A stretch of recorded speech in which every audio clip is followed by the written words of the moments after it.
Hey there, Justin Christensen here, the co-founder and president of Conversion Fanatics, and today I want to talk about big changes versus small changes when you are A/B testing. So a common question or concern or inquiry that we get here at Conversion Fanatics is, why don't we test more bigger changes, and do bigger changes actually reflect on bigger improvements and bigger results?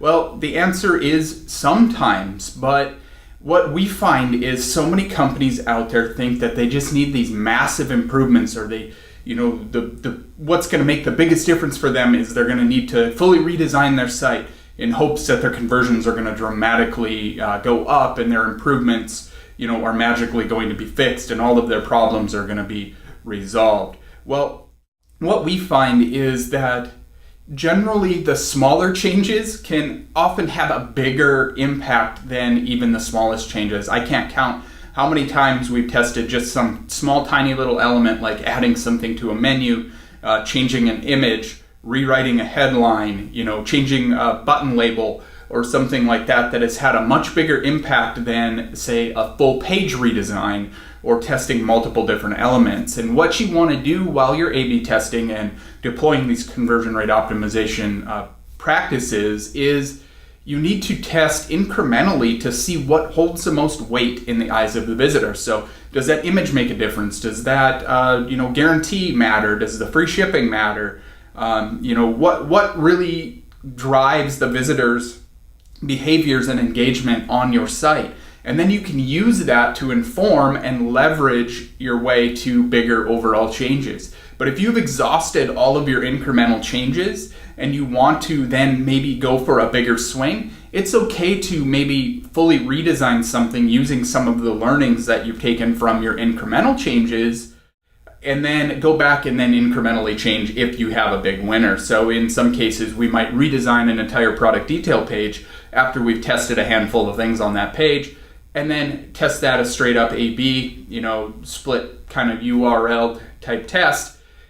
And then if that new design wins, then we'll go back and change and incrementally improve to see then what holds the most weight on that page, trying to, again, marginally improve those conversions. But what happens when you're doing those big overall changes is you waste a lot of time, because it takes a lot of time to fully redesign something, to code it out, then to actually test it. Well, you could have ran a couple, 2-3 tests in that time that you were trying to redesign that entire page. Same thing goes for full page redesigns or full site redesigns. So often people just say, oh yeah, we need a refreshed look, let's go ahead and just redesign our entire site. And my question is, are you basing that on data, or are you just going it because your creative department or so-and-so in marketing thinks that this is going to be a better site and it's going to work better? Well, I can't count the horror stories and how many times people say, it's probably weekly that people contact us and say, oh, we just redesigned our site and our conversions aren't where they were, we need to fix it.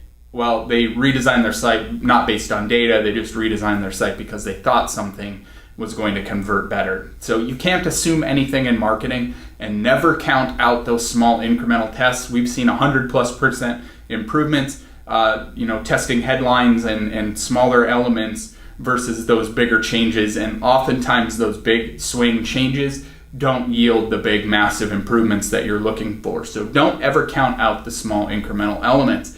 And what you're doing too, and one little tip, is when you're doing those incremental changes and you're looking for some more better ideas for those small micro improvements and changes, is test your headline and test a bunch of different headlines with your benefit statements and the different solutions that your product offers for your visitors. And then you can use that to leverage throughout the rest of your flow of the visitors throughout the rest of your site. So you find out what makes them tick and what drives them by just testing your headlines. Very simple. And then you can use that in your calls to action and your descriptions and your other marketing message, including even your ads going forward. So to recap quick, don't just go and think that the massive big changes are going to have the biggest improvement. Oftentimes that isn't the case. Usually those small incremental improvements, if done correctly, will then help inform bigger and better changes overall long term. So if you like this video, be sure to share it, let others know about it,